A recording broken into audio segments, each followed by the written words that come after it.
This is a video of Kathleen and Morgan working with a very extreme pony named Minnie.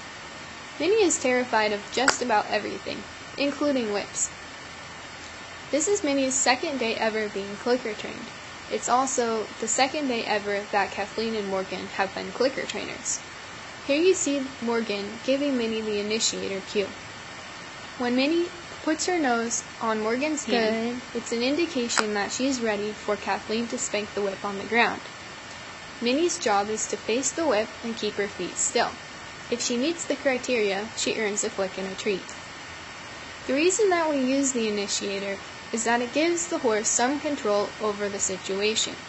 If they don't want to play the game anymore, all they have to do is stop targeting. This reduces the likelihood that Minnie will have an explosive reaction from too much stimuli. After Minnie can handle one spank of the whip on the ground, we then build up from one spank to 2 spanks for 1 click and treat, then 3 spanks for 1 click and treat.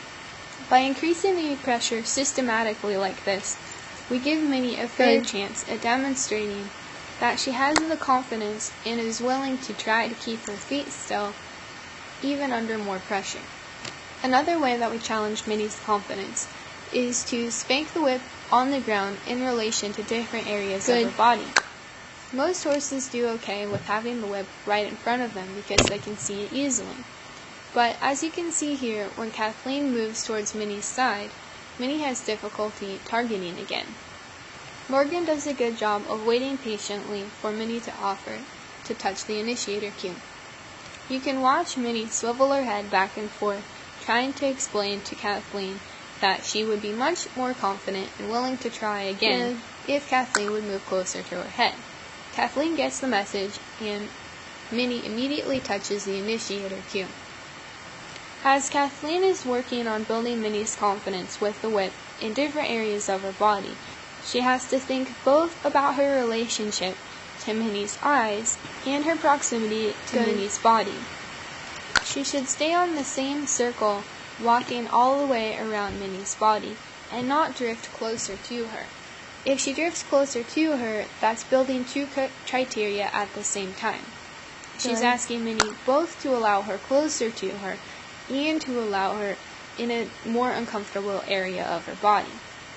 As you can see, in this particular case, where Kathleen comes a little bit too close to Minnie, because the bucket is in her way, Minnie is unable to react appropriately to the pressure. She startles and shoots forward. This is a very predictable reaction to building 2 criteria at the same time. In a second, Kathleen will try again and have to retreat to somewhere where Minnie can see her much better. Whenever your horse loses confidence or becomes confused, you should do what Karen Pryor says and go back to kindergarten, meaning start over with something that the horse understands. You can see by the way Minnie's back legs are braced that she's preparing for some kind of fight. She thinks she's going to get in trouble for being startled. Horses who internalize their fears tend to assume this stance. They kind of lean back on their front feet and keep their hind feet outstretched behind them. They look like they're preparing to be tipped off balance. I think of this behavior as being sort of similar to humans who internalize stresses and become really tight in their shoulders. Kathleen and Morgan are doing a good job of using clicker training to help Minnie methodically overcome this fear-based reaction.